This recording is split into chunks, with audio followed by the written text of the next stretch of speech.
이제 박사방 운영자 조주빈 얘기를 지금부터 해보겠습니다. 검찰은 오늘도 역시 조주빈을 소환해 조사 중입니다. 특히 조주빈이 썼던 이른바 자서전을 한 줄 한 줄 읽으면서 사실관계를 파악하고 있는 것으로 알려졌습니다.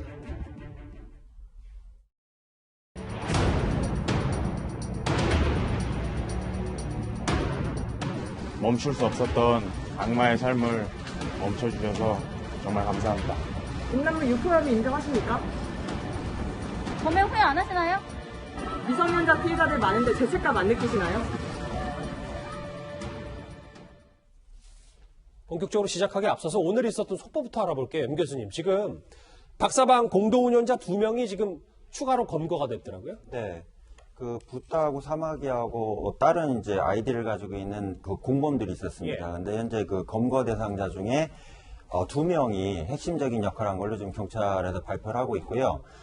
현재 그 조주빈과의 그 범죄 관련성에 대해서 집중적인 좀 수사를 하고 있습니다.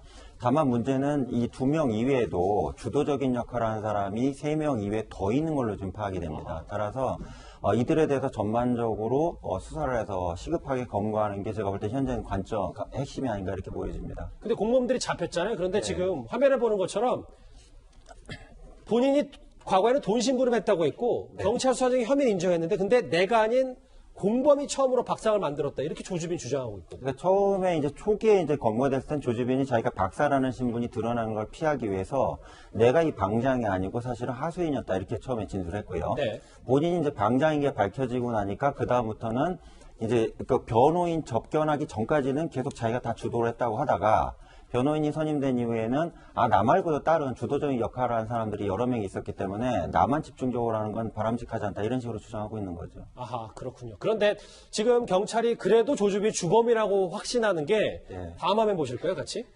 이른바 자서전이라고 해서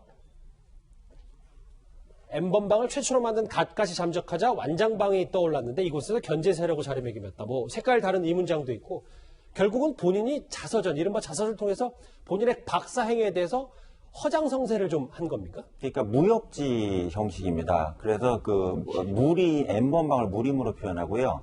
거기서 본인이 이제 장풍도 쏘고 뭐 이렇게 했다는 얘기죠. 그래서 자기가 이 무림계에 있는 여러 N번방 중에 자기가 평정한 지존으로 등극했다. 이런 내용들을 약간 풍자성으로 해가지고 이제 하나 해놓은 게 있고요.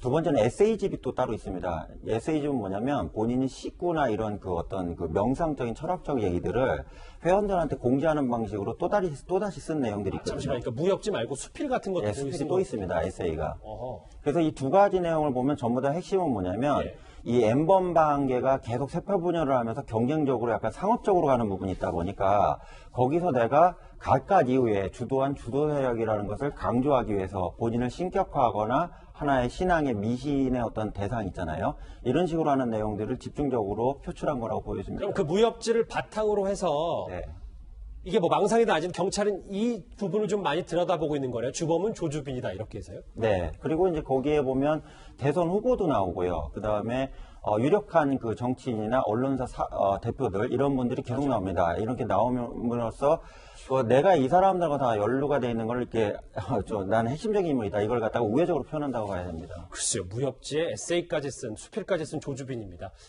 그런데 절대 잡히지 않는다고 했던 조주빈은 붙잡혔고요. 공범들 참여자 역시 마찬가지입니다. 특히 이 집단 성착취 가해자 상당수가 미성년자인데요. 도대체 어떻게 이 미성년자들이 이런 성착취 방해 존재를 알고 참여를 했을까요?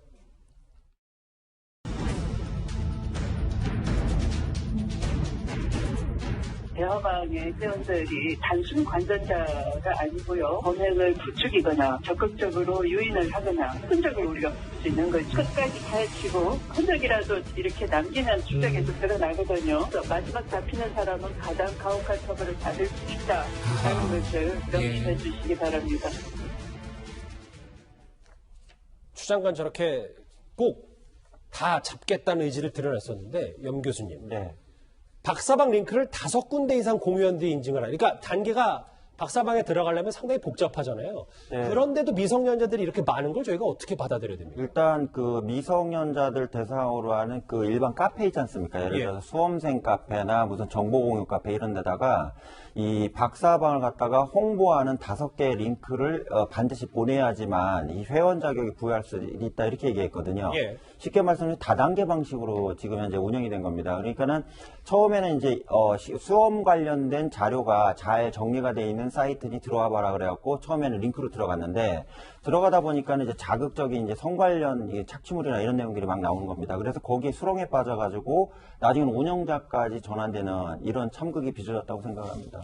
근데 글쎄요, 아무리 뭐 그런 단계를 거쳤다고 하더라도 특히 이렇게 성착취 유포, 동영상 이런 게 얼마나 악랄하고 끔찍한지 도덕적 의식이 없어서 그런지 모르겠는데 미성년자들이 왜 이렇게 많은 겁니까? 그건 어떻게? 기본적으로 이제 우리 사회 교육 관련해서 잠깐 좀 말씀드려야 되는데 미국 같은 경우는 준법 교육이 필수 과목으로 돼 있습니다. 그래서 이러한 범의 행위나 이런 것들을 잘못하게 되면 사회적으로 처벌받는다는 것들을 중학교, 고등학교 때 일정한 교육을 받게 돼 있는데 예. 우리나라는 죄송하지만 국어, 영어, 수학의 입시 위주의 과목을 배우다 보니까 법률 지식이 전혀 없는 상태에서 고등학교나 대학교를 나온다는 얘기죠.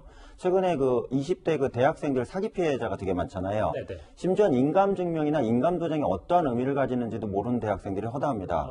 따라서 우리 사회 내에서도 법률적 방어를 위한 교육도 필요하고 이러한 행위를 했을 때 어떠한 사회적 징벌을 받는다는 부분에 대해서도 일정한 필수 교육이 필요하지 않나 저는 이런 생각을 해봅니다. 그래서 죄의식이 전혀 없는 거죠. 그래서 죄의식이 없다. 연 교수님 그럼 저하고 화면 보실게요. 그러니까 물론 이렇게 판을 키운 주범들은 개인적인 문제, 일탈의 문제도 있겠지만 연 교수님 방금 전에 말씀하셨던 것처럼 사회 구조적으로 미성년자에 대해서 성의식이라든지 죄의식 혹은 법률 같은 교육이 전혀 되지 않았기 때문에 이렇게 판이 키워졌다. 이렇게 기본적으로 그러면 일정 부분 25살 넘어가는 일정한 사회적으로 어느 경험이 있는 자들은 어떠한 행위를 했을 때 처벌받았다는 얘기들을 주변에 많이 듣습니다. 예를 들어서 뺑소니에서 사고를 쳤다, 음주운전으로 사고를 쳤다 이런 얘기를 많이 듣게 돼 있는데 이 친구는 사회에 들어가기 전 상태잖아요. 예. 사회에 들어가기 전 상태이기 때문에 거기서 갑자기 본인을 신격화하고 금전적 이익도 발생하게 되고 또 그 당시에 이제 성적인 약간 에너지가 좀 넘치는 상태이기 때문에 그러한 내용들을 접근한다면 소위 말하는 내적인 필터링이나 심리적인 필터링이 전혀 존재하지 않는 상태에서 그냥 심취해버리는 이런 문제가 발생할 수 있다는 얘기입니다. 다만 이 3명에 대해서 두둔하려고 말씀드리는 건 아니고요. 이 3명에 대해서는 제 개인적으로는 강력한 처벌을 해야 된다. 전 개인적으로 이렇게 보고 있습니다. 그러니까 이들은 본인들이 나이가 어리기 때문에 처벌이 좀 약할 것이다라는 걸 이용하고 악용하는 사람들도 많은데 그렇게 얘기를 했었습니다. 방 내에서 이제 수사가 들어오고 경찰에서 압박이 들어오니까 연소자들 같은 경우는 처벌이 약하기 때문에 별 걱정하지 않아도 된다. 소년보호 처분에서 끝난다. 이렇게 얘기한 친구들도 있다고 저는 알고 있습니다. 바로 이렇게 박사방, N번방의 판을 키운 건 미성년자들이었습니다. 참, 알겠습니다. 그리고 검찰 역시 변화를 하기 시작했어요. 늘 제 식구 감싸기에 여념이 없던 검찰, 뭐 여러 가지 지적들을 받았었는데 성범죄 검사들 향해서 철퇴를 내린 겁니다.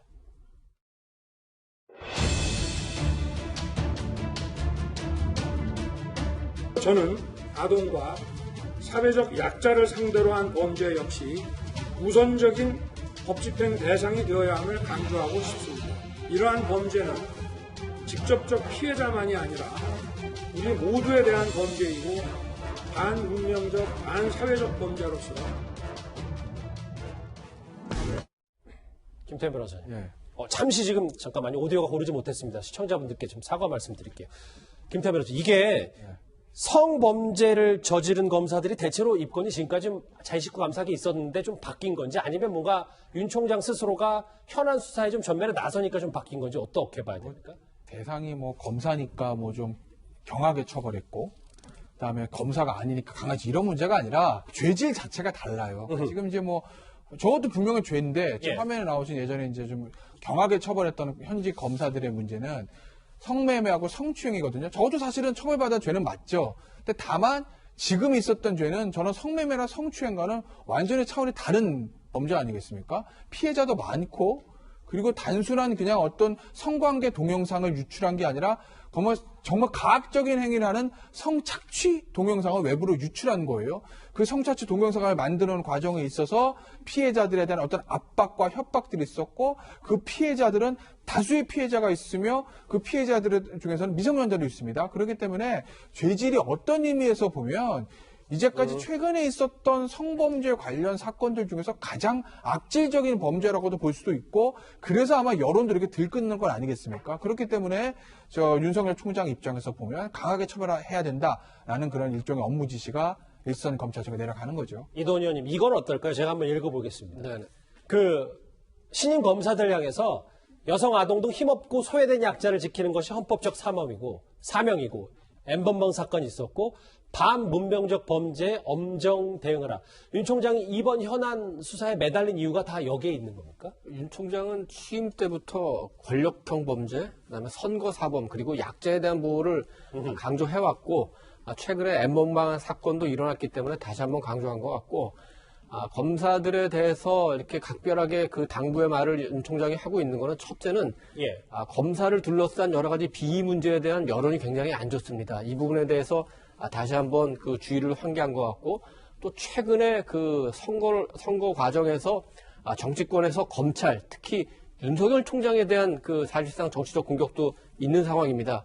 그렇기 때문에 거기에 대해서는 사생활을 강조하면서 나는 사생활에 문제 없다. 이러한 메시지를 한꺼번에 던지는 거기도 한다고 볼 수 있겠습니다. 그러니까 장혜철 평론가님 짧게 덧붙인 뭐 장모 건이라든지 혹은 뭐 여러 가지 둘러싼 거에 대해서 자기는 현안 수사를 밀어붙일 거고 선거 이후에도 혹은 그 선거 개입 수사 의혹 같은 것도 좀 면밀하게 하겠다. 뭐 이런 같은 보관도 깔려 있는 겁니까? 네, 계속해서 윤석열 총장이 검찰 내부의 이른바 지휘권을 잡고 현안 수사에 적극적으로 나서겠다는 의지를 표명하는 것 같고요. 특히나 뭐 N번방 사건도 마찬가지고 아까 잠깐 언급됐던 검찰 내부의 어떤 성범죄에 대한 처리 부분도 과거보다 더 엄격하게 하는 기조를 보이는 것 역시나 다른 부분에서 지금 검찰을 향한 정치적 공격이 들어올 때 우리가 빈틈을 주지 않겠다. 알겠습니다. 잘못한 것들 읍참마속하면서 그러나 해야 될 여러 가지 수사가 남아 있습니다. 선거 관련 수사도 남아 있고요. 그런 부분은 끝없이 달려가겠다는 그런 의지를 확인시키는 게 아닌가 싶습니다. 미성년자들이 판을 키운 N번방, 박사방 얘기와 윤석열 총장 얘기 하나하나 정리를 해봤습니다.